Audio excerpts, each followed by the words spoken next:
Amigos, amigas de Cuatro Vientos, hola, ¿qué tal? De nueva cuenta con ustedes la segunda transmisión en vivo que estamos haciendo desde la ciudad de Ensenada, Baja California, México, en este día, lunes 14 de marzo del año 2022, con nuevo horario en Baja California. Ayer adelantamos una hora nuestro reloj y nada más ahorita nos separa una hora con el tiempo del centro de la República, para que lo tengan ustedes en consideración si nos están viendo fuera de nuestro estado de Baja California o en la zona de San Luis Río Colorado, en donde también tenemos el mismo uso horario del Pacífico, amigos y amigas.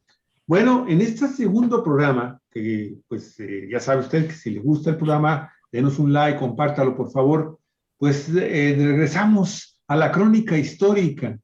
Y nadie mejor para hablar de la historia de Baja California, de la península, de la región californiana, amigos y amigas, que nuestro queridísimo amigo y cronista oficial de Ensenada, Arnulfo Estrada Ramírez, chihuahuense, pero pues radicado en Ensenada prácticamente desde que era un niñito, casi de calzón pañal. Así.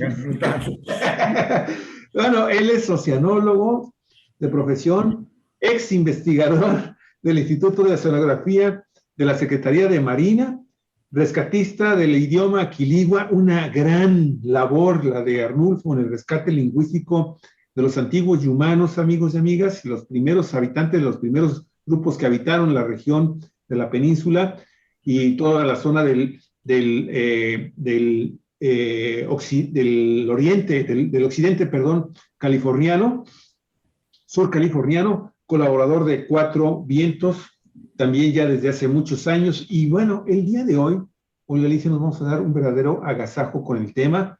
Entra de nueva cuenta a la serie de relatos sobre fotógrafos de Ensenada, y Alfredo Chonin French, un fotógrafo estadounidense emblemático, amigos y amigas, para Baja California, la región de California también, en el fin del siglo XIX y principios del siglo XX. Olga Alicia, adelante, por favor. Sí, es un tema que forma parte de una serie, ¿verdad?, que Arnulfo ha estado investigando, documentando y editando, preparando para la presentación, para su publicación, y no solamente con nosotros, también publica en Palabra, dirige nuestro amigo Salvador, Israel Salvador. Pero sus presentaciones aquí en Cuatro Vientos siempre son padrísimas porque disponemos de mayor espacio, está la imagen visual, las podemos estar cambiando, no tenemos problemas con los espacios, y menos tratándose de Arnulfo Estrada, que las charlas son siempre súper interesantes. No me gusta usar el súper, pero es que en este lo amerita, porque a partir, por ejemplo, de ahora de esta serie de trabajos que está haciendo del rescate de las primeras obras de los fotográficos, de fotógrafos, de obras fotográficas de fotógrafos que fotografiaron Ensenada, no necesariamente ensenadenses, sino que fotografiaron Ensenada en el pasado, y que nos muestran cómo era esta región de la península y cómo eran los habitantes de ese entonces. Pues nos va Arnulfo siempre entrelazando de manera muy didáctica y apasionada los datos que tienen que ver con la fotografía en sí, las características de la fotografía, porque también Arnulfo es un gran fotógrafo. Si la fotografía fue realizada con determinadas técnicas y tiene determinada calidad, pero también nos habla del personaje y de su contexto histórico, de lo que estaba sucediendo en el país y en la región, y nos habla, por supuesto, de esto que cada vez cobra más fuerza como fundamental para entender quiénes somos, de dónde venimos, a dónde vamos, que es la microhistoria y la historia de la familia también, ¿no? Y bueno, con esto arrancamos el programa de hoy, diciéndoles no se aparten del programa, síganlo, porque sobre todo si son ensenadenses, porque les va a fascinar. Arnulfo Estrada nos presenta vida y obra de Alfred Chonin French a través de sus fotografías. Y pues adelante, Arnulfo, nada más que agregar, que ya las ganas de ver tu exposición. Bienvenido. Muchas gracias por la invitación y gracias también por la por las palabras. Yo llegué a Ensenada hace 54 años y realmente era ya un adolescente, tenía 13 años. Desde entonces yo soy ensenadense por adopción. 54 años y unos meses. Bueno, el tema que hoy trato es para mí un tema que apenas redescubrí yo hace apenas 4 años, a raíz de un artículo que escribí yo en El Vigía sobre las primeras familias de Ensenada. Me llama una persona de La Paz, que había sido asesor de Leonel Cota Montaño, el gobernador de aquel lugar, Sí. Baja California Sur, llamado Miguel Keley. Él me dice, Arnulfo, me interesa saber si las familias que tú mencionas, Cota, de Ensenada, están relacionadas con la familia de Leonel Cota de acá de La Paz. Y sí, efectivamente, pues las familias fundadoras de Ensenada vienen la mayoría vienen del sur de la península. Y sí, le comenté que sí estaban emparentados, le di algunos datos, y me dice, yo soy pariente de otra familia que mencionas en el artículo, que es de Alfredo Channing French, y tengo algunos datos.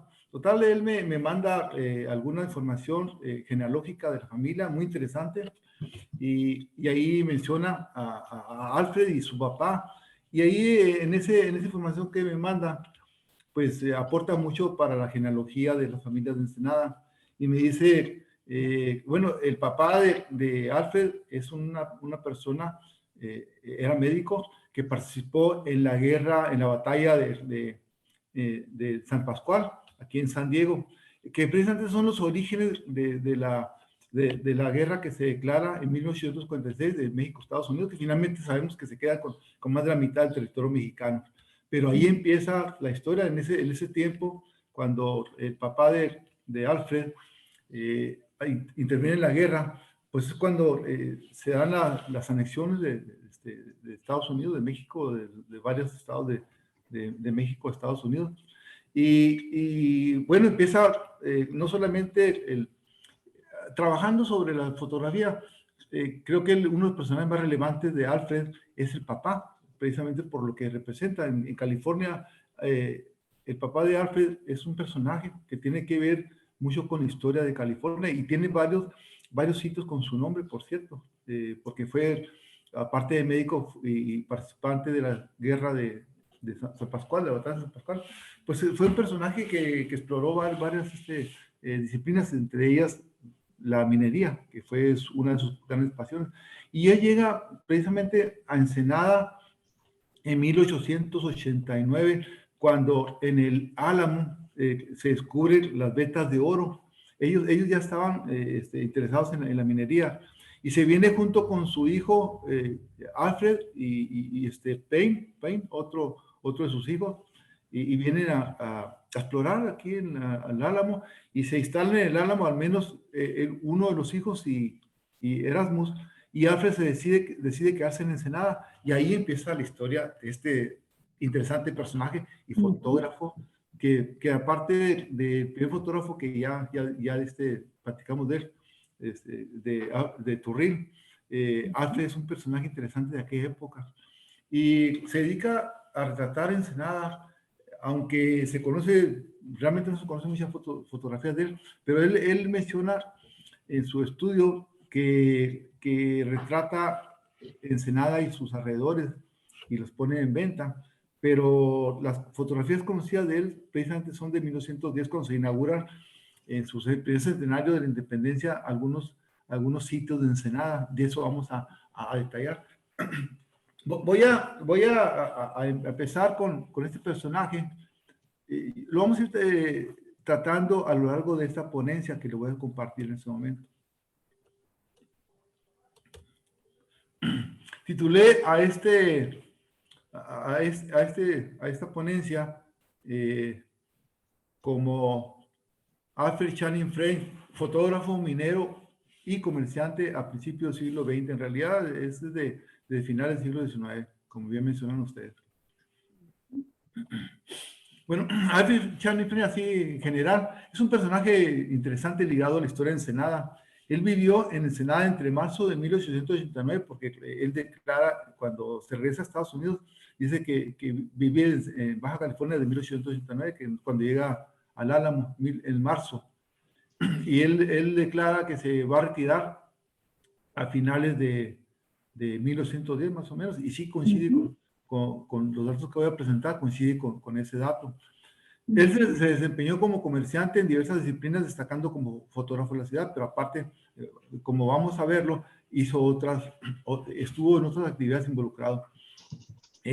Tuvo 3 matrimonios con mujeres de familias pioneras de Ensenada, otro dato muy interesante, y aquí tuvo algunos hijos, y se regresa a su país natal, donde se casó por 4ª ocasión. Es un personajazo este. Bueno, su familia, pues Erasmus Darwin French, su padre, se casó con Cornelia Seymour Cowles, y tienen ellos a 5 hijos.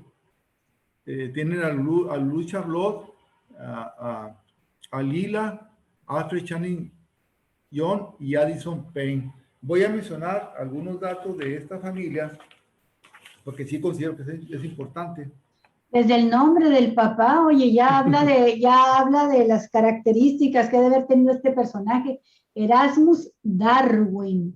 Darwin, es interesante porque Darwin lo tomó de aquel personaje ligado a la historia biológica que se llamó Carlos Darwin. Él admiraba a Carlos Darwin y de ahí toma este nombre, y que también se lo pasa a otro integrante de su familia. Pero de ahí es un personaje muy interesante ligado a la historia de California y también de Ensenada.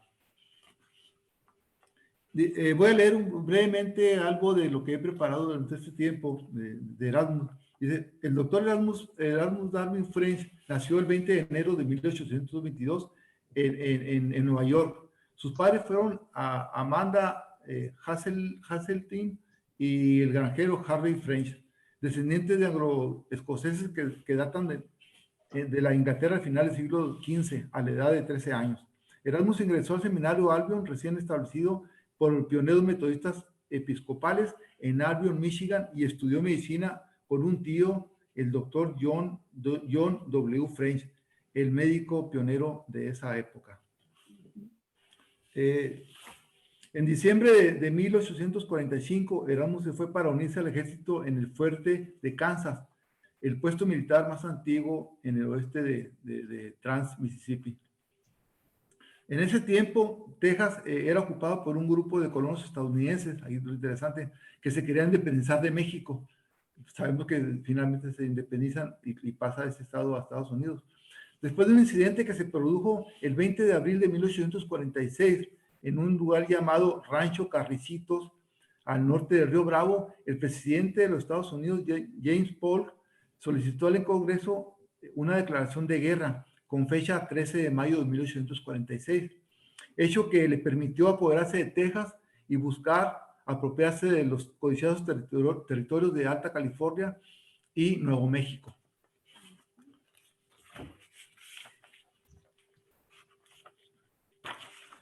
Este Erasmus se casó en San José, California, con Cornelia Seymour Cowles el 12 de enero de 1858.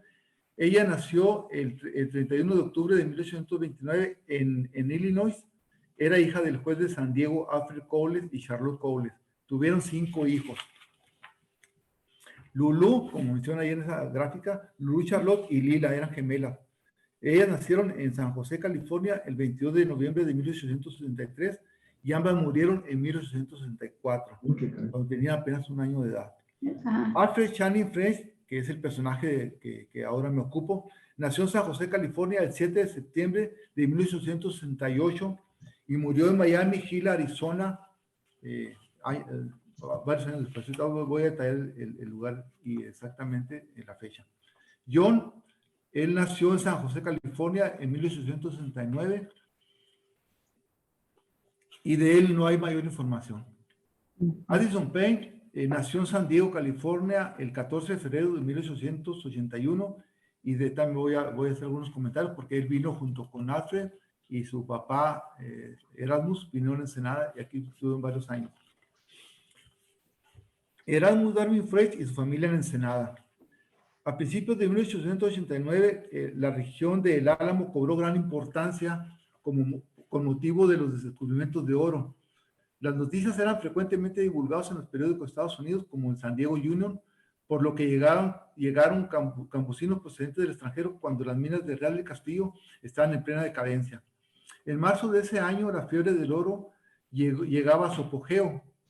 Carretas de caballos y mulas y toda clase de vehículos se empleaban para transportar comestibles, que era el problema básico de la región. El poblado se forma con casas de adobe, me refiero al Álamo, y principalmente las construidas con ramas y postes, al igual que las viviendas indígenas de esa época, tal como se puede apreciar en una fotografía que después voy a compartir con ustedes. Atraídos por la noticia del periódico San Diego Union, el doctor Erasmus Darwin y sus hijos Alfred Channing y Addison Payne deciden viajar a Ensenada para involucrarse en la actividad minera que ya prometía crecer en la región del Álamo. Se sabe que llegaron a Ensenada en marzo de 1889. Alfred decide quedarse en Ensenada, pero Erasmus y su hijo Addison se trasladan al incipiente poblado minero del Álamo, donde se dedican a explorar el terreno en busca de preciado metal aurífero. Erasmus es el primero que tiene éxito en su búsqueda, como consta en el archivo de minería de Ensenada, ya que a su nombre se denuncia la mina de oro número 125 con fecha 15 de abril de 1889. 2 días después, su hijo Addison denuncia la mina de oro número 130 en el mismo poblado del Álamo.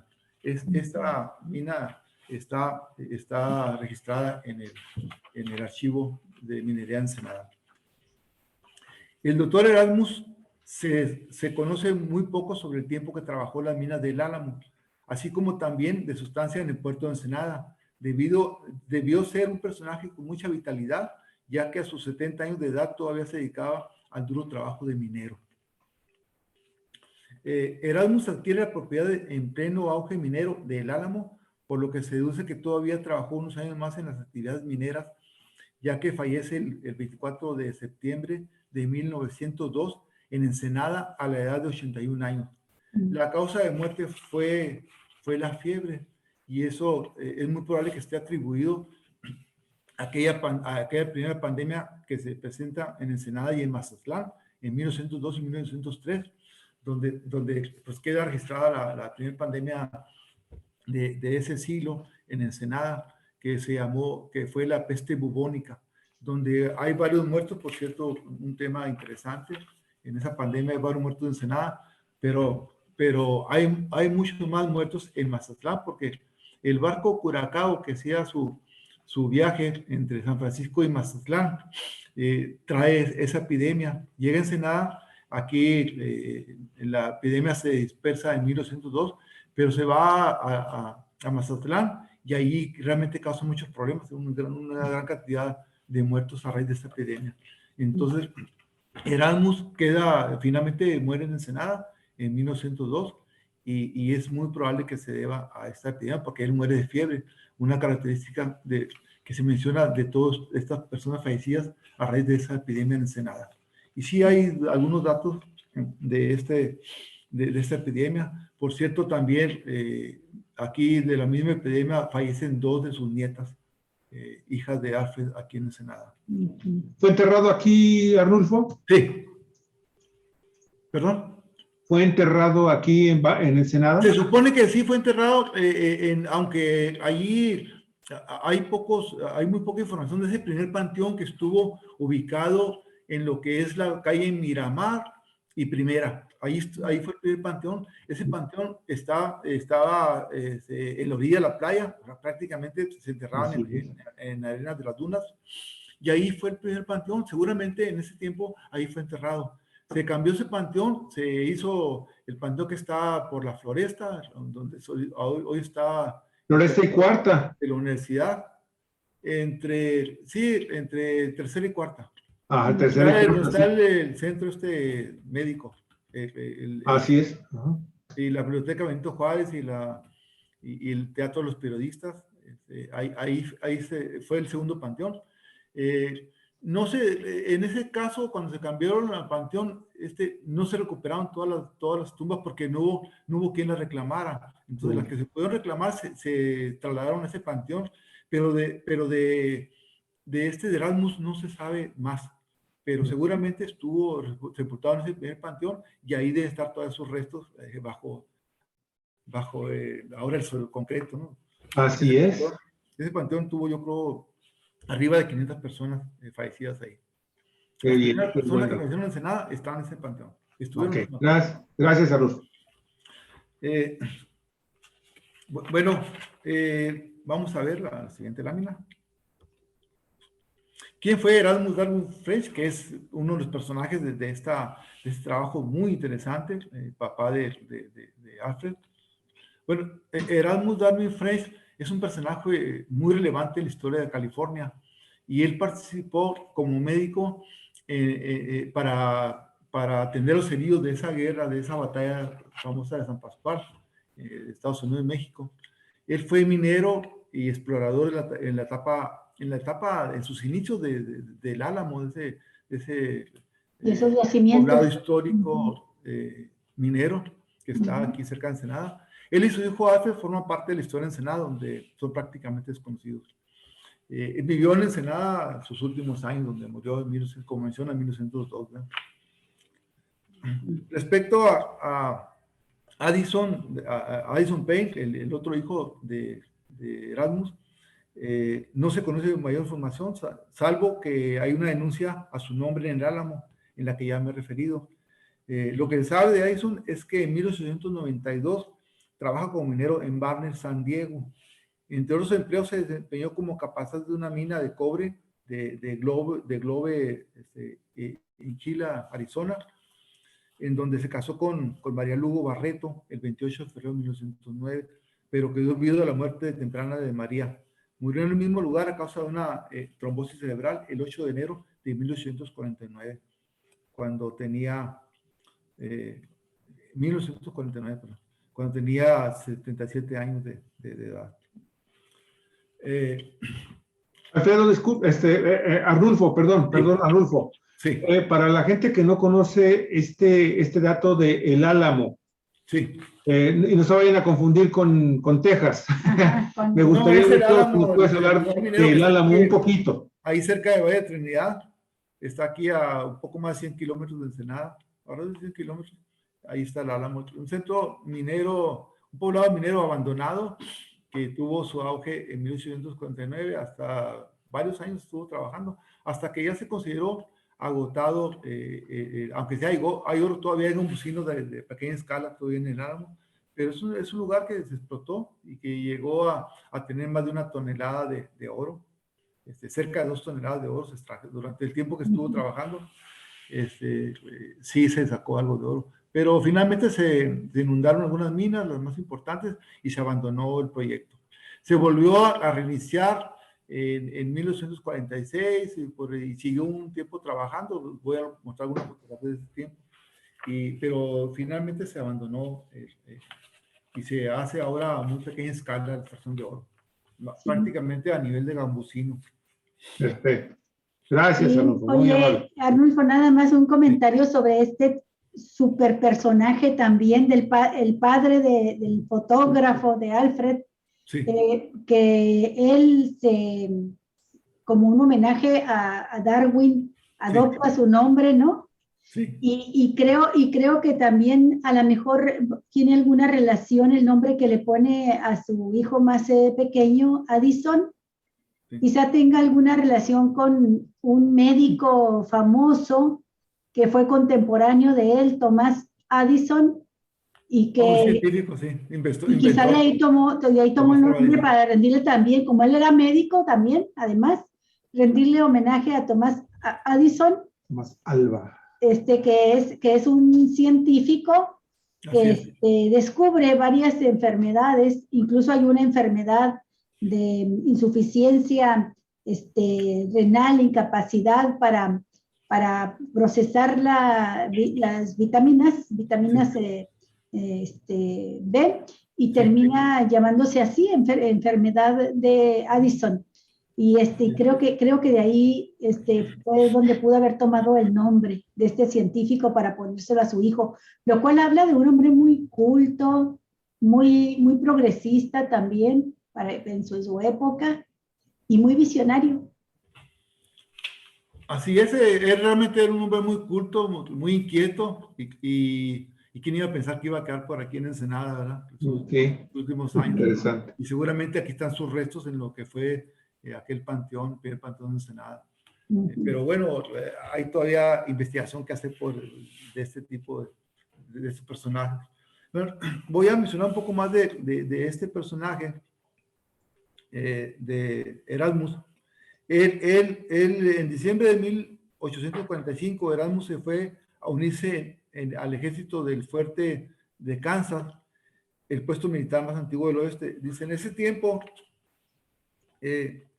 un grupo de colonos estadounidenses, bueno, ya mencioné eso, ese mapa que estoy mostrando ahí es donde él se traslada de Kansas, hace un largo viaje en compañía de un ejército que estuvo, vamos a ver, estuvo encabezado por un general a cargo de ese ejército, de ese contingente, llamado Stephen Kearny. Él llega a San Diego. Vamos a ver aquí el dato exactamente.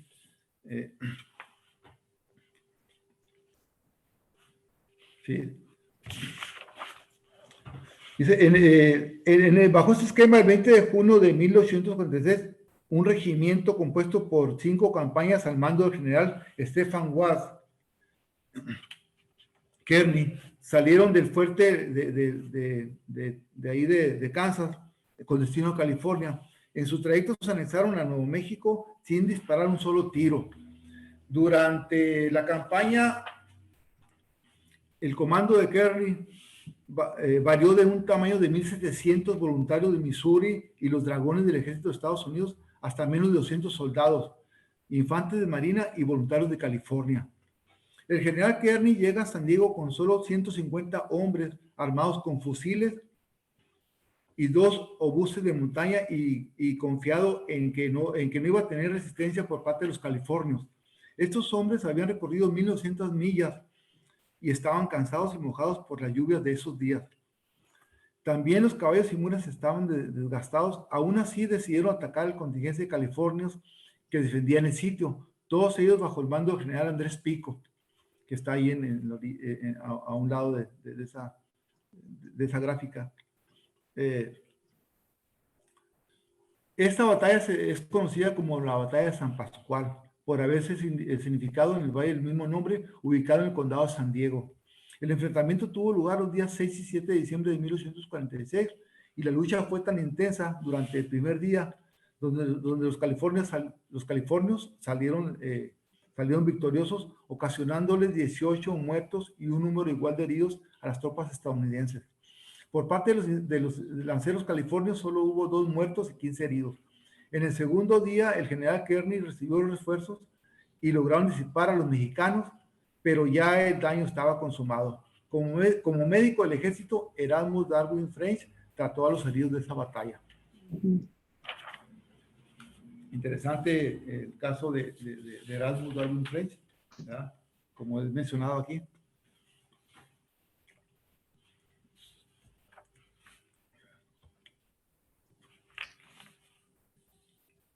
El recorrido que se aventó deben haber sido como unos 3,000 kilómetros mínimo desde Kansas, ¿no? Sí, pues estamos hablando de 1,700. ¿Cuánto sí, más o menos, eso más o menos. Estamos hablando de ¿cuántas millas? Sí, no menos de 3,000 kilómetros. Más o menos 3,000 kilómetros. Sí, Oye, Arnulfo, disculpa la pregunta, pero sí. no podemos dejarla pasar por alto, porque a final de cuentas... En lo que aquí ordeno mis apuntes. Sí. Perdón, sí, no te preocupes, pero en esto a ver si lo que pasa es que estamos hablando de un personaje que pues obviamente hizo todo por anexar territorio mexicano a los Estados Unidos. Y su visita a Baja California y su estadía en Baja California, bueno, originalmente viene como con el tema de la minería, ¿no? Viene con la fiebre minera acá en el Álamo, pero no tendría algunas otras intenciones, disculpa, ¿eh? Yo sé que es un gran personaje, su aventura, su trayecto y hasta llegar aquí, pues habla de un personaje muy interesante, cuando menos muy bien informado de su época, en su contexto histórico, pero no tendría alguna idea otra, porque ya ves que Baja California siempre ha sido motivo de ambiciones también por parte del gobierno estadounidense. Hasta el momento, así es. Así es, hasta el momento, claro, sí. Sí, bueno, este personaje pues es parte de la historia del Álamo, en sus inicios como centro minero, y bueno, voy a escribir un poco más detalle de eso, valdría la pena por eso leer un poco más sobre este personaje, cuando era el Álamo. Dice, a principios de 1889, la región del Álamo cobró gran importancia con motivo de los descubrimientos del oro. Las noticias eran frecuentemente divulgadas en los periódicos de los Estados Unidos, como el San Diego Union, por lo que llegaron campesinos procedentes del extranjero cuando la mina de Real Castillo estaba en plena decadencia. Ya mencioné eso, ¿verdad? Sí. Aquí está el Álamo cuando él llega en esa fotografía.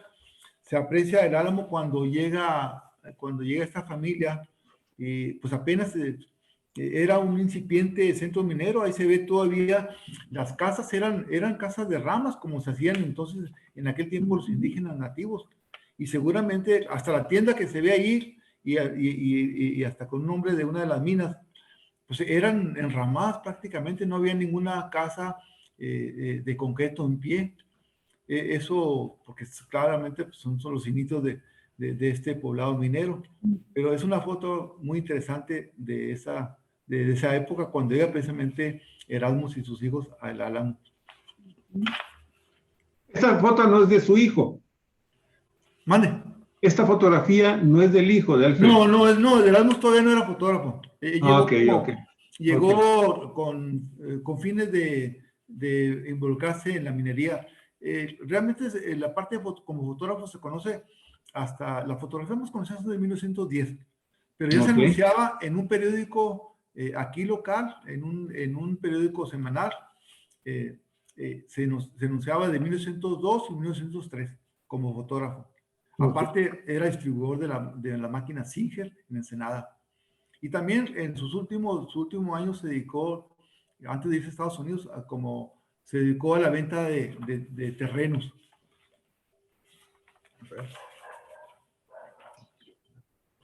Alfredo, perdón, la cuenta, Rufo. Sí, adelante. Que insista en lo que te pregunté hace un momento. Lo que pasa es que hace ya, creo que cuando menos unos 3 años, quizás un poquito más, cuando todavía teníamos contacto con nuestro queridísimo amigo, joven historiador, baja californiano, Manuel Guillén, que sí. me imagino que tú te acuerdas de él. Claro que sí. Manuel Guillén ve este episodio por las investigaciones que ha hecho, de la explotación de oro en el Álamo, como parte también de una propaganda estadounidense, anunciando a través de la prensa de San Diego, fundamentalmente, y de Los Ángeles, sí, de que existían yacimientos muy extensos, muy grandes, para propiciar que se diera una migración de gente estadounidense, de familias estadounidenses hacia Baja California, sí, y con ello buscar la forma posterior de buscar una anexión, un movimiento de simpatía hacia una anexión de Baja California a los Estados Unidos. Por eso yo lo menciono, porque creo yo que son cosas de la historia de nuestro estado que hay que también señalarlas, ¿no? No sé si tú coincides con el caso de esta opinión de Miguel Guillén. Sí, hay que recordar que en 1911 hubo una invasión de aquella conocida como filibusteros de Baja California, y por cierto, se llevan a cabo algunas batallas en la región del Álamo, en ese que se conoce como el magonismo, que en realidad el fraude del Magón nunca estuvo aquí. Es un tema que está muy polemizado en Baja California, pero en realidad Flores Magón nunca estuvo aquí. Pero aprovechando la inercia del movimiento magonista en México, pues un grupo de norteamericanos decide invadir Baja California, pero ya con fines anexionistas, claro, ¿no? Entonces, sí, tiene que ver con eso. Es un intento, el primer intento fuerte del siglo pasado de anexarse de Baja California a Estados Unidos, porque ellos consideraron que fue un gran error que en el tratado que se hizo Guadalupe Hidalgo, cuando se anexa oficialmente México, parte de México a Estados Unidos, se arrepintieron de no haber anexado la península. La península, es un lugar estratégico y California. sigue siendo estratégico para Estados Unidos y la región por sus costas, por la gran cantidad de área que tiene y además por sus puertos tan buenos para crear bases, ya que son buenos para hacer bases militares. Baja California tiene gran cantidad de esas posibles bases. Y Ensenada, pues es una bahía muy amplia, hubiera sido un lugar estratégico para ellos. Okay. Para la defensa. Sí, la verdad es que sí, nos salvamos de milagro de que nos anexaran, porque esa era la mentalidad, era el momento, estaban en pleno anexionismo de los territorios mexicanos. La península de Baja California, pues ya lo sabemos, estaba muy despoblada todavía, y luego siguió a la guerra donde participó este personaje, pues siguió y que perdió territorio México, un territorio muy, muy amplio, más grande que el que conservó. En ese tiempo, pues siguió a esos fenómenos bélicos y anexionistas, siguió la fiebre del oro. Entonces aquí en la península se podía considerar que reunía todas las características para despertar esos apetitos, el apetito de anexionar a la península y de explotar el oro que habían encontrado en el Álamo. Creo que sí suena lógico de todo ese posible pensamiento que había entre los extranjeros que llegaban a Ensenada, ¿no? Sí, por lo que analizamos la historia de Baja California, pues ha habido varios intentos de anexarla y pues no ha tenido el éxito que hubiera querido, pero desde mi punto de vista siempre se ha querido, siempre se advirtieron de haber anexado a la península en su tratado. Imagínense lo que hubiera representado todo el control del norte de México, noroeste de México y una gran cantidad de área marina estratégica para sus cuestiones de guerra. Pues Estados Unidos no hay que olvidar que vive de la guerra por mucho tiempo. Y yo creo que el anexar, haber despojado a México de más de la mitad de su territorio fue un gran avance para ellos económico. Pues se dejaron unos estados riquísimos que por eso pueden ser un país como Texas o California misma, los estados más ricos con muchos recursos de Estados Unidos. Pues fue un gran negocio y vieron que a partir de eso podrían hacer lo mismo con otros países, como así ha sucedido. Porque el historial de invasiones en todo el mundo ha sido enorme, enorme. Pero creo que México fue el primer gran botín que ellos obtuvieron. Yo no tengo muy claro. duda, ¿verdad? Lo tengo muy claro. Bueno, pues volviendo a lo que es el personaje, les mencionaba que el Álamo sí tuvo un auge de oro en los primeros años de 1889, pero se abandonó, pero se volvió a intentar reactivarlo y en 1946 se vuelve a activar, se abren algunas minas, algunas fotografías de esa época, aquí están, muestro algunas 4 fotografías. Estas fueron tomadas en ese tiempo y ahí se ve en pleno auge la minería, se ven en algunos lugares trabajando, se están instalando las chimeneas para extraer el oro, ya se ven construcciones y maquinaria ya más moderna. Entre 1946 y 1946 son estas fotografías.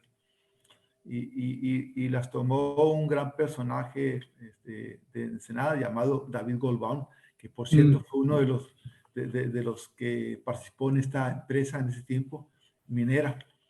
Es un personaje interesante para Ensenada, David Goldbaum, que habría que tratarlo especialmente en un programa especial, en otro programa.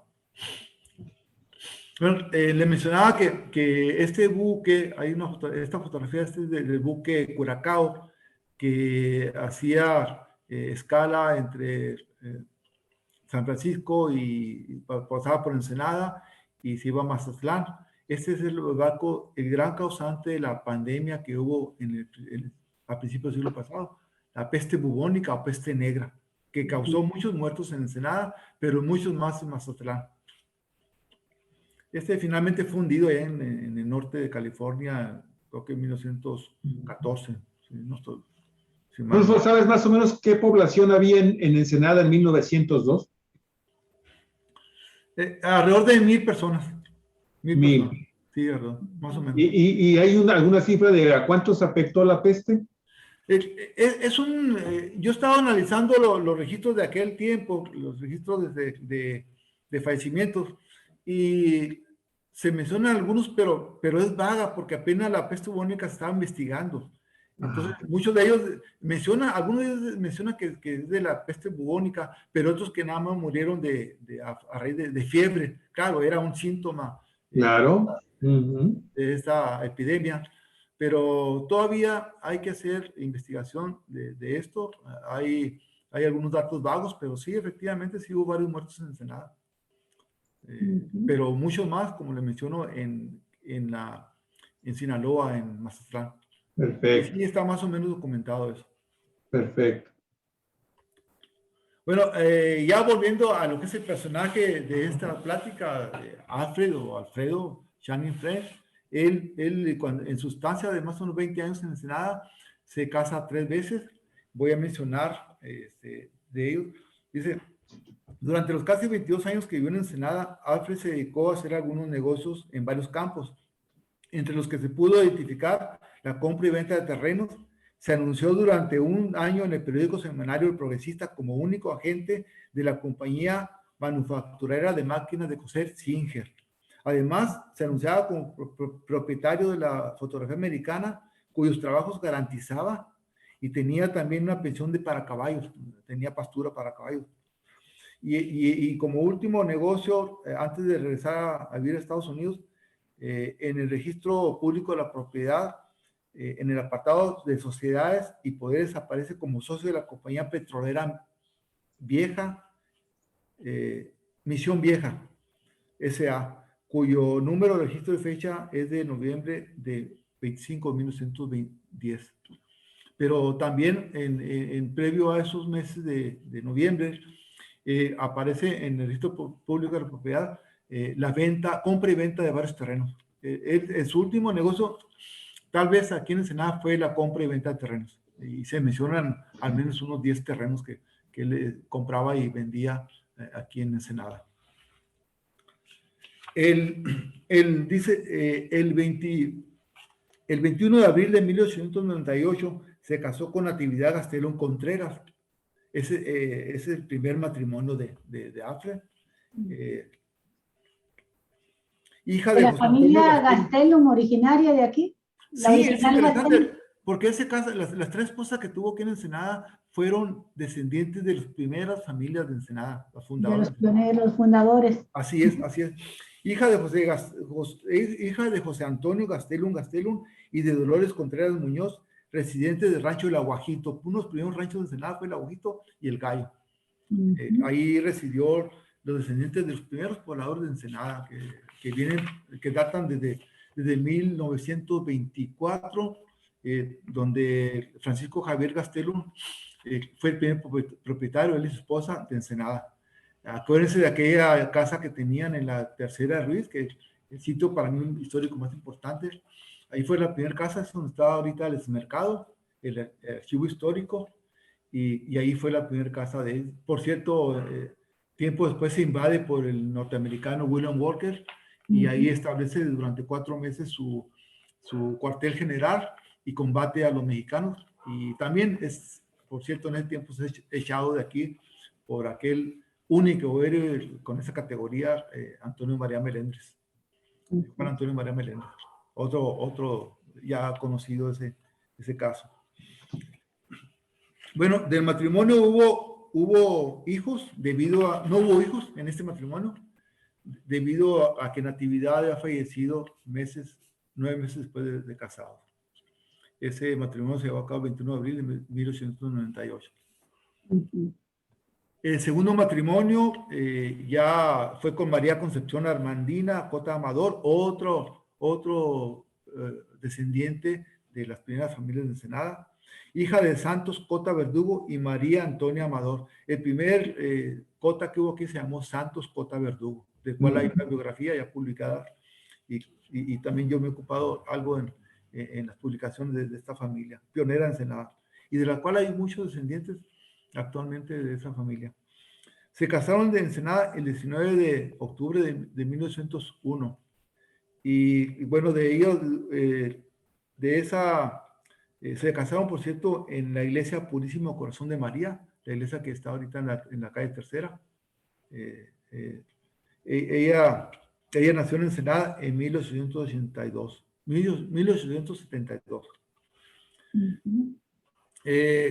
De esos 5 hijos, Teodoro nació en Ensenada en 1902, el primero que está ahí en el cuadro, en 1902, y falleció el 10 de diciembre del mismo año a los 6 meses de edad.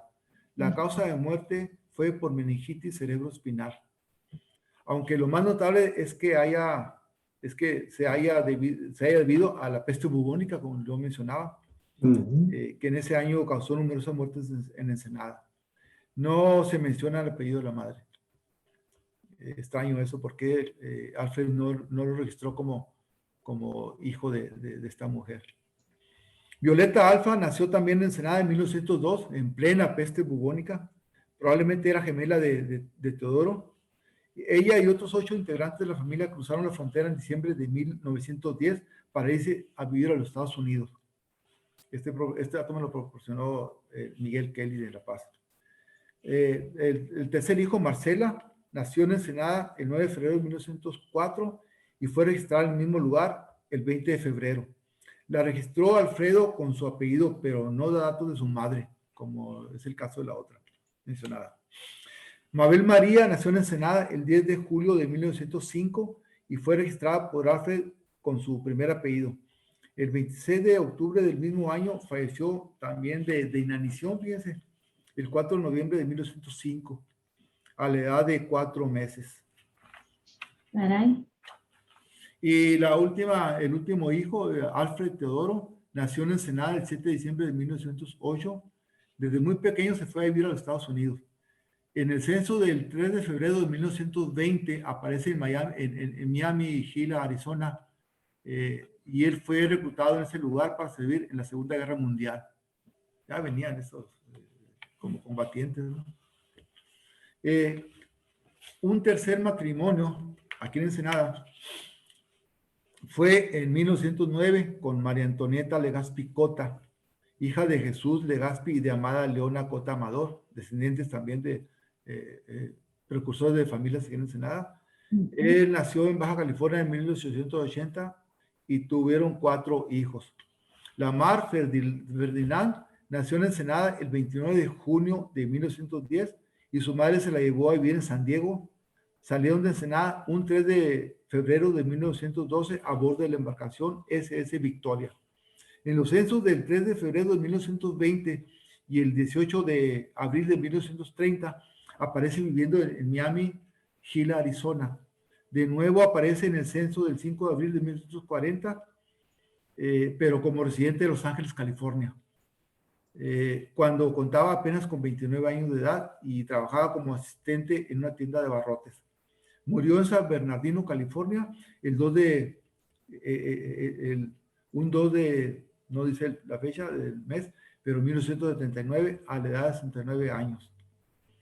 Elmer, el segundo de este cuadro, Elmer Arthur nació el 24 de septiembre de 1911 en San Diego, California, y se casó con Daphne Stoker el 15 de junio de 1952 en Maricopa, Arizona.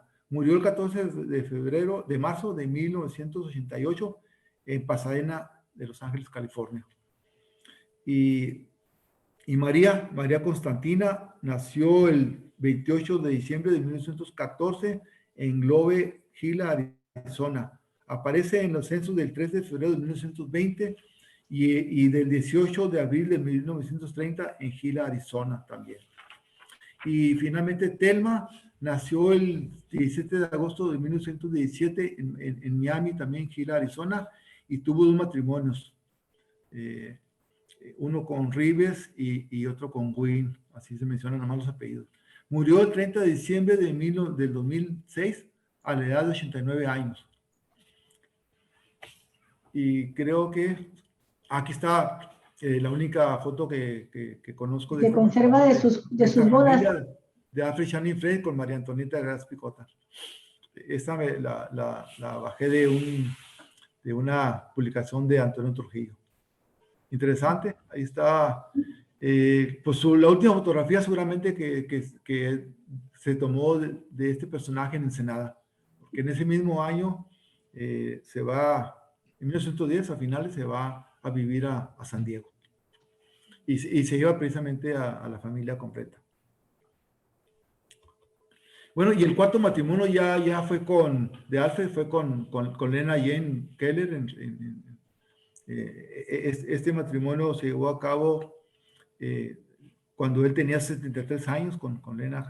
Oye, ojo alegre siempre. Sí, un personajazo. Ojo alegre, corazón de condominio. Se volvió a casar el 19 de marzo de 1940 en Gila, Arizona.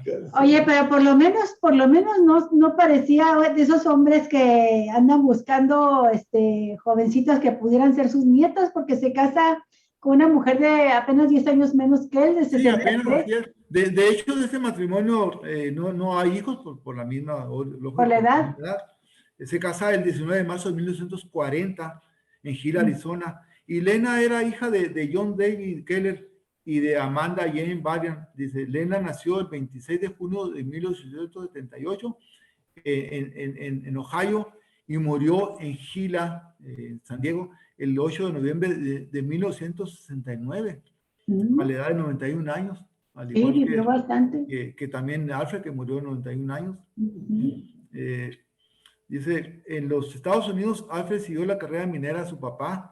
Trabajó en sus últimos años en una mina de cobre de Gila, Arizona, donde murió el 28 de julio de 1959 a la edad de 91 años, como lo he mencionado. Y bueno, con eso creo que ya terminé. Ese personaje, cuando estuvo, al menos en la familia, ese personaje, como le mencionaba, se anunciaba en El Progresista, un semanario que se publicó aquí en Ensenada, del cual hay una publicación en todos sus periódicos, en 1903 y 1904. Un año estuvo anunciando como único agente en el distrito de la compañía manufacturera de máquinas de coser, marca Singer. También era propietario de la fotografía americana, cuyos trabajos son garantizados, vistas de Ensenada y de los alrededores. Desafortunadamente, no he encontrado ninguna fotografía de él, de esas vistas que él menciona. Debe estar muy interesante, de Ensenada y sus alrededores. Las fotografías que se conocen, pues son las que voy ahorita a compartir con ustedes. Se conoce la fotografía de la primera inauguración del primer palacio municipal, que se llevó a cabo el 16 de septiembre de 1907, en lo que hoy es la esquina de la calle Tercera y Gastelum, que he mencionado, donde está ahorita en reconstrucción, el exmercado público, el archivo histórico. Bueno, esas dos fotografías se conocen nada más de esa inauguración, que es de este primer palacio municipal, bonito palacio municipal, totalmente de madera, sin su histórica torre, que ahorita voy a mencionarla. Bueno, y aquí están las otras fotografías que se conocen de Alfred, precisamente en el primer centenario de la independencia de México, se inaugura la Plaza Hidalgo y el Monumento Hidalgo un 16 de septiembre de 1910. Ahí se ve develando el Monumento de Hidalgo, es el primer monumento que hay en una zona urbana de Baja California, está aquí en Ensenada. Y ese Monumento Hidalgo, afortunadamente, está todavía en su sitio, nada más que cambió de posición. Con la clase gobernante y los pudientes de la época, ¿verdad? Sí, Sí, interesante, sí, por supuesto, ahí se ve las familias bien vestidas, ¿no? Eran Ujú. las familias aquellas pudientes de Ensenada de aquel tiempo. Eh, la Plaza Hidalgo por muchos años fue la plaza principal donde los ensenadenses se reunían, pues al noviazgo, a tertulia, y ahí se iban a cabo muchos eventos públicos. Ujú. eh, con el edificio icónico allá al fondo del famoso Nopal, que se derribó en 1869. Desafortunadamente, era un edificio bien construido de ladrillo, de 3 niveles, y fue derribado por mentes que yo no sé qué tenían. Estrechas, Como ha sucedido tantas cosas en como Ensenada, está edificios sucediendo. icónicos, playas ganadas al mar, playas destruidas para ganar el terreno al mar, valiosos terrenos, que, pues bueno, es la parte histórica de Ensenada que no quisiéramos que hubiera pasado, porque era una vía preciosa, y junto con este monumento eran icónicos en Ensenada, pero bueno, son cosas de los políticos que no sé qué piensan cuando están creyéndose dueños de México o de donde están gobernando, ¿verdad? Otra de las obras Geográfica. sí, ahí está otra fotografía del monumento y algo, pero está también el Palacio Municipal con la torre, que también se Ujú. inaugura en 1910, entre otras obras para conmemorar el primer centenario de la independencia. Pues está lo que fue el Cine México, el Teatro Centenario, está también el Parque Revolución, Porfirio Díaz, que se llamó en aquel tiempo, pero Ujú. las obras icónicas son en este caso, el Palacio Municipal con su torre famoso también se quemó, o lo quemaron, dicen, que había ahí cosas hay que ocultar, y el Monumento Hidalgo. Obras que todavía permanecen, bueno, en el caso del Monumento Hidalgo nada más, no así el Palacio. Oye, Arnulfo, nada más para seguir el hilo del comentario que hiciste ahorita de la destrucción estúpida que se hace con disque remodelaciones, ¿no? Por gobiernos más actuales. Eh, pero me veo siempre, y no lo había comentado, que para el primer centenario de la independencia, bajo el porfiriato, se hicieron, y en vísperas de la revolución, en el mismo año en que estalla la revolución, se hicieron muchas obras en el país, algunas muy bellas, cuestionables si quieres o no desde el punto de vista arquitectónico, sobre todo en el centro de México, por las influencias que tenía muy fuertes Porfirio Díaz del afrancesado, ¿no? Así es. Pero pero ahora, por ejemplo, que hace unos años celebramos el bicentenario de la independencia y el centenario de la revolución, lo único que nos quedó fue la estela de la corrupción en la Ciudad de México. No hubo todas estas obras. Es nada más para hacer un comentario al margen sobre el deterioro sufrido en México por estos gobiernos anteriores de neoliberales que no prestaron atención al, al, a las fechas conmemorativas importantes reales de la independencia y la revolución, y que lo poco que hicieron pues fue aprovechado para mayores corruptelas, ¿no? Sí, desafortunado ese periodo neoliberal que por poco nos deja sin México. Afortunadamente se está recuperando un poquito, pero ya al grado de que nos estaban quitando el agua, pues ya la misma vida se están apoderando. Y en ciertos lugares lo hicieron. Pero afortunadamente, pues de esos 36 años terribles que tuvimos, que vivimos nosotros de esa época, que los conocemos porque vivimos esa época, fue terrible. Los gobiernos neoliberales prácticamente nos están dejando sin nada, y las playas de Ensenada, las playas de México fueron parte de ello. Afortunadamente ya por ley se están recuperando, pero pues hay muchas Hicieron cosas mucho daño. muchísimo daño que pues afortunadamente ya estamos en otra época, y hay que recuperar eso perdido, ¿verdad? Uh -huh. Por eso el país se mandó la riqueza a unos cuantos y ahí están gozándola ellos, pero la mayoría de la gente quedó en la ruina prácticamente, con posibilidades difíciles de adquirir un predio, una casa, porque se puso al mejor postor. Esa ley se pusieron al mejor postor, y no somos los mexicanos. Los mejores postores son los extranjeros, los que pueden comprar bienes, terrenos, y no nos dejaron sin esa posibilidad. Gracias a esas leyes que no nos han ayudado para nada, ¿verdad? Así es. Pues no sé, creo que esta es la última lámina que les comparto, y más o menos así en términos generales termino con estas fotografías, con ese personaje, las últimas fotografías de AFED, también conmemorativas de ese primer centenario de la independencia, otras fotografías un poquito malonas, pero también relacionadas con el Monumento Hidalgo. Sí.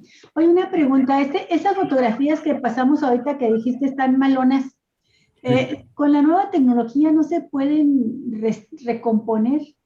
Sí, se pueden mejorar. De hecho, debe haber mejores fotografías de esas, pero no encontré, al menos de estas dos imágenes, no encontré unas mejores, por eso las puse al final.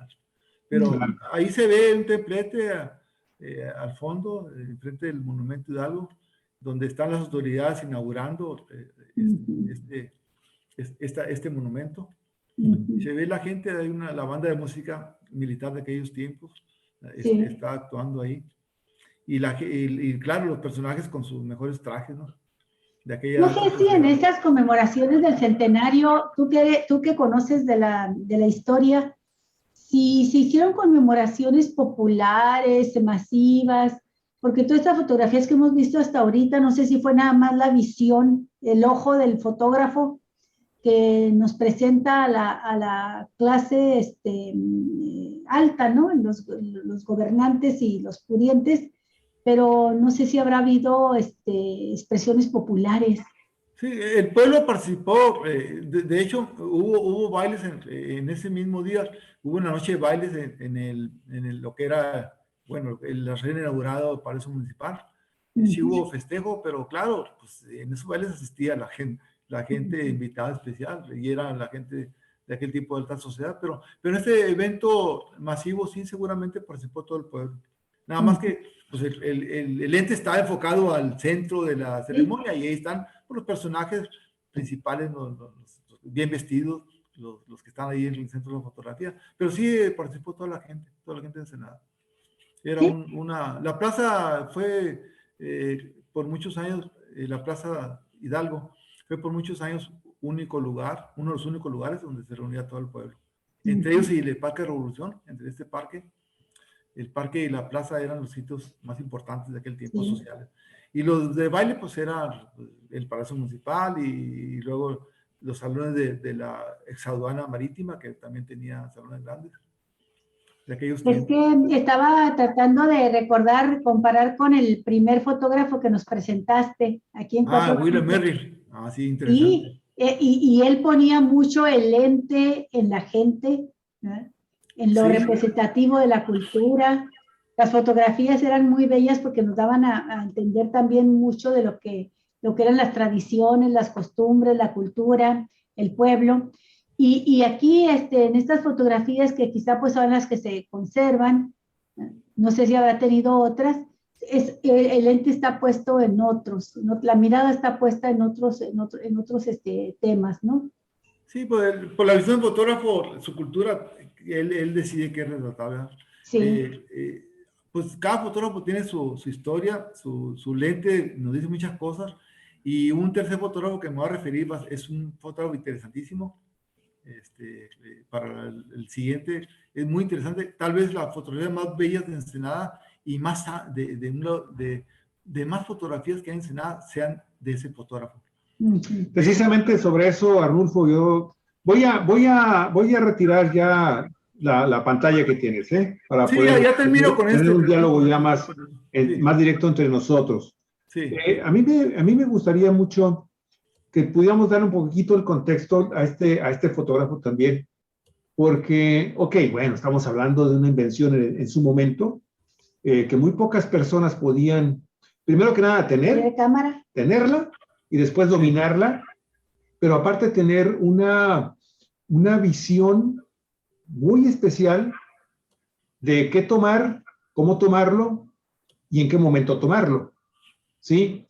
En el caso de Ensenada en particular y de Baja California, Arnulfo, no sé si tú tengas datos, en ese fin del siglo XIX y principios del siglo XX, en la región de California y Baja California, ¿de cuántos fotógrafos más o menos existen registro o conocimiento de que estuvieron haciendo algún tipo de trabajo aquí?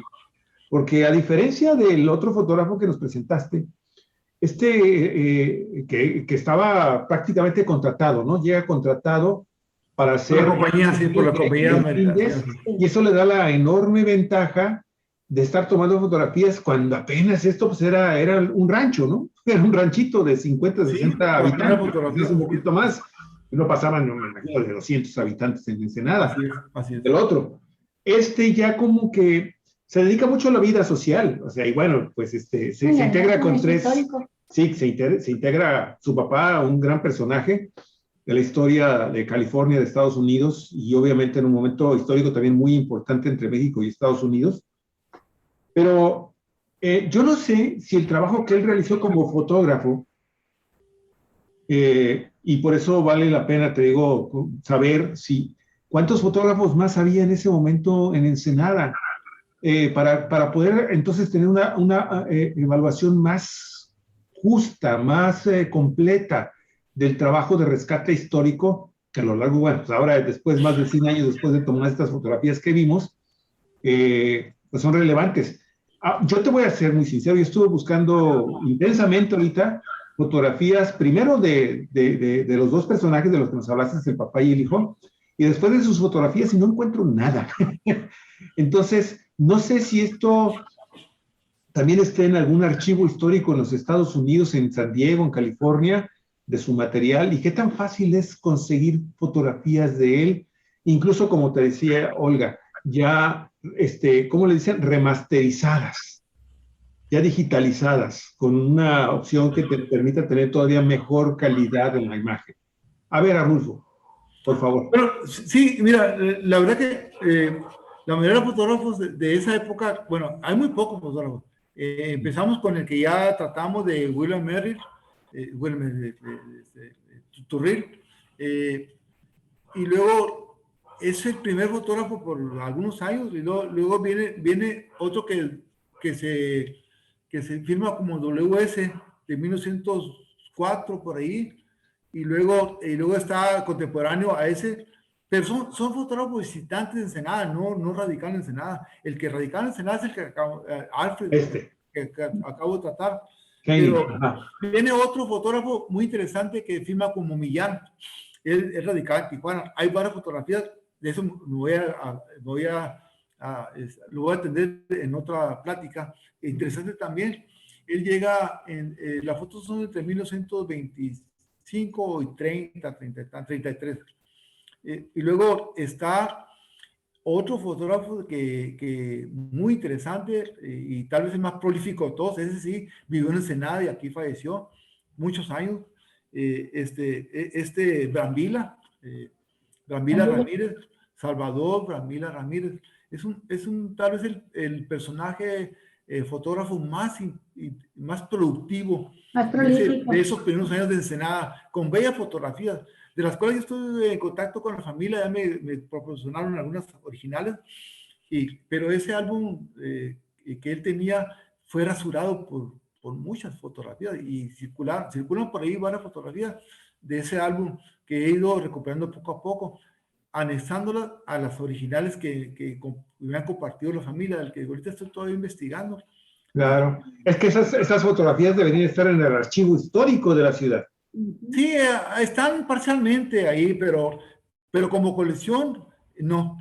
Entonces, yo ahorita estoy reuniendo a esos fotógrafos como apartados, como colecciones, pero es sumamente difícil conseguir buenas fotografías, salvo las de Millán y French, Ramírez, Brambila Ramírez, hay poca información.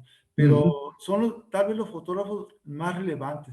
Sí, ¿sabes? Te lo pregunto también porque me llamó mucho la atención que la única fotografía que es de muy buena calidad, ¿no? De Channing, es una fotografía de una colección privada. ¿Cómo se hicieron de esas fotografías? ¿Tú sabes algo, Arnulfo? Porque esto, insisto, mira, ya sabemos cómo son las autoridades y los gobiernos que hemos tenido en Ensenada y en Baja California, que la historia y la cultura les vale un verdadero cacahuate, ya lo sabemos. Sí, así es. Y bueno, los muchachos, historiadores y la gente que ha estado, los cronistas como tú, como los que hemos tenido, trabajan de a gratis, porque no hay presupuesto. Así es. Eso hay que mencionarlo también. Sí. Entonces, lo que debería ser un rescate sistemático, profesional, multidisciplinario, de rescatar este material, pues depende finalmente de si ya una familia que tiene el archivo, de sus familiares, o quién sabe cómo las obtuvieron finalmente, pues no las presten o no nos las presten al resto de la ciudad, ¿no? O al resto de México, pues. Sí, todavía hay colecciones porque están todavía en posición de las familias que no quieren compartir. Hay cierta forma celos por compartir su material y eso es entendible. Pero otras fotografías se han perdido porque fallece la persona y se tiran, se queman, se tiran. Y gran parte de eso se ha perdido. Entonces, el rescate de muchas fotografías viene de familias que por curiosidad las guardó por ahí y poco a poco se están dando a conocer y es donde ahí nosotros trabajamos para rescatarlas, para recuperarlas e ir haciendo un archivo de cada fotógrafo, que ha sido mi trabajo por un buen tiempo. Y sigo recopilando fotografías de esa manera, pero difícilmente las familias acceden a sus álbumes familiares. Y si las hay, todavía va a haber sorpresas, porque pues hay fotografías que están todavía ahí como tesoros familiares, pero hay gente que no los comparte. Sí, es cierto. De que la importancia que puede tener histórica, a veces ellos no quieren o no entienden lo que representa. Al contrario de Arnulfo, algunos que han sido funcionarios federales, tú sabes que se robaron, por ejemplo, bienes del Exhotel Riviera del Pacífico, que es uno de los edificios emblemáticos aquí en Baja California, ¿no? Sí, pues sabemos que hay por ahí todavía muchos bienes ahí que nos pertenecen, que están en colecciones particulares, en casas particulares. Sí, te escuchamos. Pero es parte también de la historia y es parte también que nosotros como cronistas queremos que la gente se sensibilice y eso recupere, de alguna manera nos regrese esos bienes que nos pertenecen. Bueno, ahí es una labor también que yo he querido, por eso publico, para que la gente pues, se concientice y nos regrese o nos comparta sus riquezas que forman parte de esta historia, de este pueblo. Pero bueno, poco a poco hay gente que está dispuesta y lo está compartiendo. En las redes sociales mucha gente comparte fotografías interesantes y es donde nosotros aprovechamos para hacernos un buen archivo. Claro. Para decirle, oiga, préstenos tantito, cuando menos para sacar una copia de alta calidad de estas fotografías históricas. Sí, hay de buena calidad fotografías que se comparten y eso hay que aprovecharlo. Muy bien, Arnulfo. Pues no sé si quieras cerrar con algo en particular, si fueras tan amable. Pues por mi parte, yo cerré con una fotografía de Ensenada ahí en la ponencia interesante, bonita fotografía de 1915, donde todavía estaba Ensenada enterita, con su bahía, sus playas enterita. Y bueno, eso es lo que nosotros extrañamos de Ensenada. Ya no queremos que se siga depredando el paisaje, acabando con nuestros recursos naturales, porque nos pertenecen, ¿verdad? Claro. ¿Es la fotografía que tienes en tu Facebook? Bueno, hay una fotografía que tengo original, donde se ve la bahía de Ensenada, 1924-25, muy bonita fotografía que por ahí conseguí hace años. Es era una bahía preciosa que, a ver. Pues, desafortunadamente hemos perdido. Déjame ver rápidamente, a ver si puedo ubicarte aquí, mi estimado Arnulfo, para que vean la fotografía que tienes en tu perfil. ¿Sí? Para que pues, nos narres un poquito más sobre esa fotografía, claro, porque sí vale la pena, aquí está. Déjame, la voy a hacer más grande, porque lo cierto es que sí es muy interesante que se tenga también esta imagen, mi estimado Arnulfo, de la bahía de Ensenada. Aquí, permíteme un segundito. Cuando estaba completita la bahía. Estaba completita, efectivamente. Playas amplias, seguras. Muy bonitas playas. Esa es una fotografía, miren nada más. Esa se tomó, ven ustedes la calidad, es una fotografía que tengo original que por ahí conseguí, con su ahí se ve la desembocadura de la laguna del Bajío. Todavía desembocaba alrededor de la calle Miramar, por ahí. Y ahí donde estás indicando, ahí está donde termina la calle Primera, ahí está el panteón. Ahí en la esquina está, ahí está el panteón, atrás de En esta, ¿verdad? Ahí es el panteón. Es el En panteón, esta zona. el primer panteón de Ensenada, justamente a la orilla de la playa y a un lado de la laguna El Bajío. Oye, lo interesante de esto es que hasta tú apareces ahí, mi estimado Arnulfo. Te estoy viendo, míralo, ahí estás. ¿En dónde? No, pero tú eres una mujer, perdón. Disculpa, es que no la alcanzaba. Es una mujer. No, es una foto de y ahí está el puerto, ¿no? Mira, una bahía preciosa. Todo eso se perdió. Como 3 kilómetros de playa. Ay, mi estimado querido Arnulfo. Sí, esta era de cuando todavía preciosa. La playa llegaba al Riviera, ¿verdad? Ajá. Una bahía amplia como ninguna del norte de México, la bahía más amplia del norte de México. Preciosa bahía, pero desafortunadamente con políticos muy poco visionarios sí. están destruyendo. Muy limitados creo que hasta por negocio. Cuando se empezó a destruir el Vigía, el cerro ese, pues fue por negocio, porque todavía se vende piedra de una familia que se posicionó de él. Se vende piedra para seguir rellenando parte de Ensenada. Sí, así es. Pero mira, ahí se ve que en aquel tiempo Ensenada era pequeñísimo, nomás tenía 2 calles y era la Ruiz y la Gastel, las principales, cuando la entrada estaba por la calle. Qué barbaridad. No, mi estimado Arnulfo, sí. Repítanos por favor el año de esta fotografía. 1920. A mediados de 1920. En 1924, 25, probablemente esta fotografía que no tiene firma fue tomada por ese fotógrafo que le menciono, que me va a encargar en la siguiente. Brambila. Es Salvador Brambila Ramírez. Fotógrafo, por la calidad, porque tiene la fotografía. Excelente fotógrafo, ya tenía muy buen equipo, ¿no? ¿Mande? Tenía muy buen equipo. Sí, tenía un estudio él que era su negocio y se anunciaba para tarjetas postales de navideñas y va a estar interesante ese tema. Ok. Dentro de poco esperemos tenerlo por acá, mi estimado Arnulfo, presente a través de aquí. Va a ser sobre ese fotógrafo. Muy interesante. Perfecto. Muy bien. La familia vive todavía por aquí. Hay familia. Muy bien. Oye, pues agradecidísimos de nueva cuenta, Arnulfo. No, pues qué barbaridad. Ajá. Muy bien, muchas gracias por tu exposición, Arnulfo. Siempre aportas mucha información valiosa para quienes amamos a esta parte de la península, bueno, toda la península, pero que desde aquí, desde Ensenada, donde tenemos nuestra vida, nuestro corazón, siempre es muy valioso lo que nos aportas. Muchas gracias. Y ayudas mucho porque yo sí creo en esto que dice que nadie puede defender lo que no conoce. Entonces hay que empezar por conocerlo, ¿no? Conocer lo que teníamos, lo que tenemos y no dejar que se siga perdiendo. Tenemos un tema pendiente que a lo mejor quieras entrarle tú, Arnulfo. Regresa el proyecto para hacer un campo de golf en Punta Banda.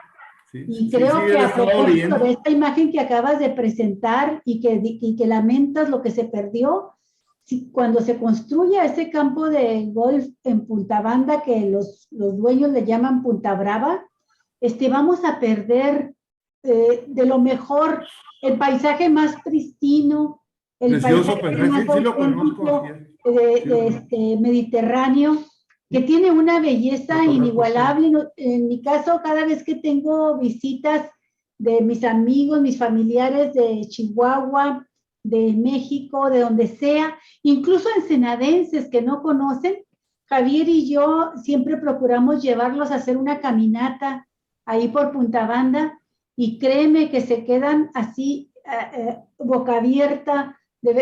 Llevamos una vez a una canadiense y una estadounidense, amigas, y no conocían, les llevamos a hacer un recorrido y ellas estuvieron regresando prácticamente toda la semana, todos los meses, para estar tomando fotografías porque dijeron, este es un mundo que va a desaparecer y hay que dejar un registro por lo menos en fotografía. Y lo lamentable es eso, que vaya a desaparecer por los malditos intereses económicos que se imponen sobre todos los criterios. De un puñado en este caso,